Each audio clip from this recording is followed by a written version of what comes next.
Hello everyone and welcome back to Neil Explains. Today I come with this viral math question which is the very tricky one. If you have already solved this, go in the comment section, comment your right answer. For those who fail to solve, I will solve for them stepwise.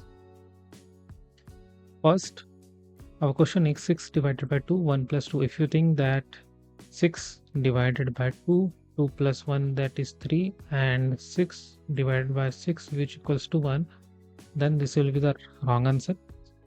How to solve this correctly? I will show 6 divided by 2, 1 plus 2. As we know, according to PEMDAS, parenthesis, exponential, multiplication, division, addition, subtraction, we will do first operation with the parenthesis part. So here parenthesis 1 plus 2, 6 divided by 2, 2 plus 1 is equal to 3. And here division and multiplication which have the same priority. In that case, we will solve from left to right. So first we will solve for 6 divided by 2. So when we divide 6 from 2, that will be give result 3 into 3.